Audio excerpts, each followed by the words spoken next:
Succession is captivating in a way I find hard to put into words.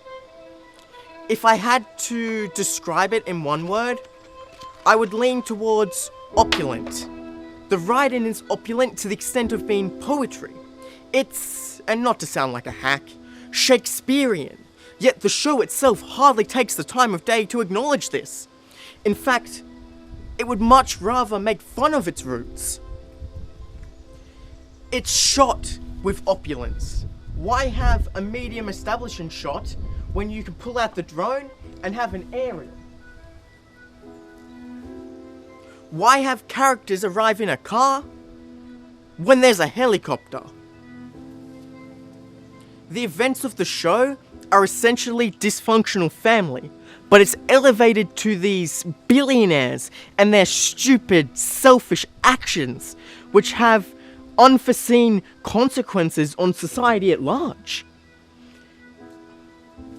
It can't just be dad and son had a disagreement. It has to be dad and son had a disagreement, and now we've shut an entire news station down. I mean, it could just take place in Waystar HQ and the family house, and yet it finds a reason every episode to go to a new, exotic, opulent location. Every character is smug in their own lion-eating a baby giraffe unnecessary way. A worse show would lose track of each character's individual nature, their attitudes, where they need to be and where they need to go. Too wrapped up in what pointless insult they can spew next. But Succession doesn't. It's excessive, almost to the point of losing the audience. It's completely ridiculous. Everything's a joke, yet there's an importance, a grandeur, that the show is more than jokes and insults. Succession revels in its success its characters take oh so granted. It shouldn't work, but it does. And it's a richness you hardly see on television. It's pulled off with an effortless grace. However, beneath this grace, there's a few concerning questions.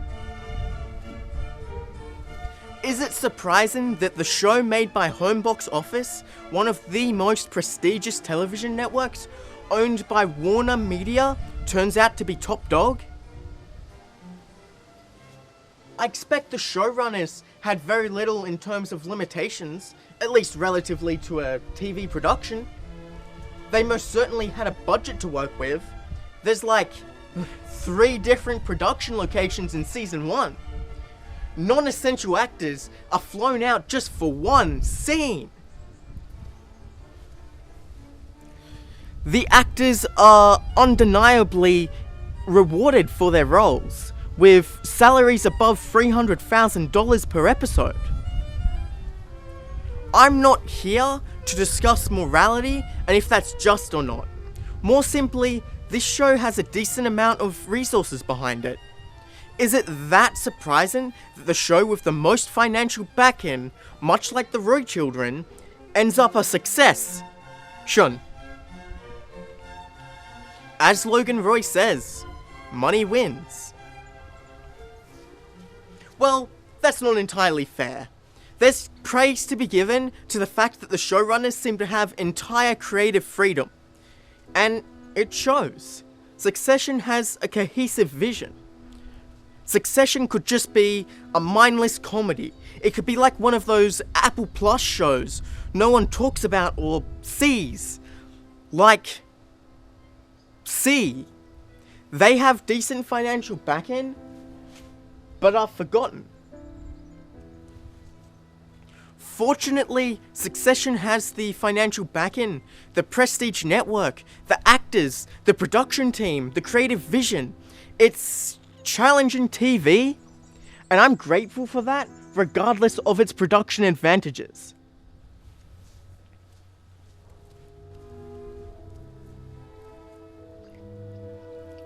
At a surface level, is a show that humanizes the 1% really something we need?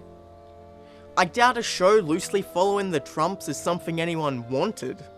But the Roys are more than selfish buffoons. They are ruthless, cold, calculated. And that perhaps leads to the next inspiration. The Murdochs. The Murdochs are unflinchingly evil. Their media monopoly is much closer to the one portrayed in the show, and I imagine their situation is fairly similar to the Roys. So, why is a show essentially about them so mesmerizing? Why can't I stop thinking about it? Why am I here at a pool in front of a camera monologuing about its greatness? The Murdochs are objectively bad, and by extension the Roys, by every extent of the word. Nevertheless, is it concerning that at points I relate to these characters' struggle? I despise the Murdochs. I couldn't care less if they died. In fact, I might cheer. Yet the show has a way of making me root for them, feel empathy towards these people. Now perhaps, just maybe, that's the core of Succession. In reality, a family like the Murdochs are evil parasites that you can hardly rationalize because it's absurd.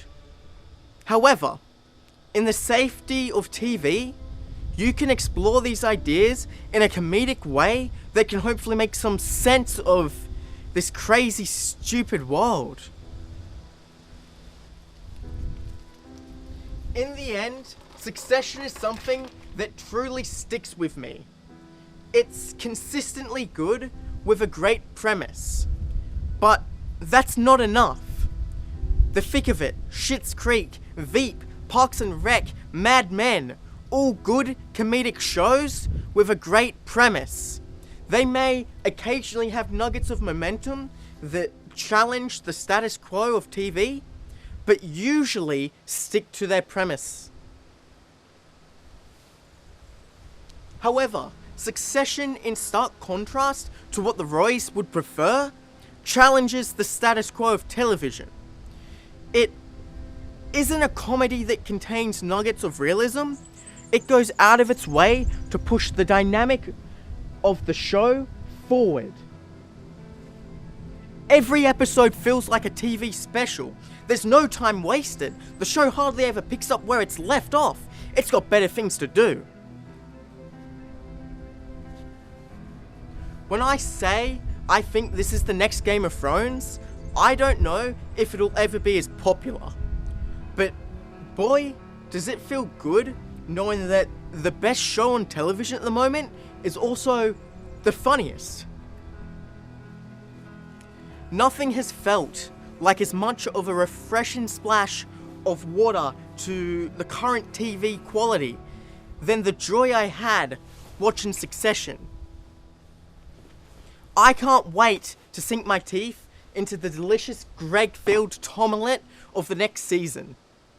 It might be early, but I think I can call it now. Succession Season 3, best show of 2021.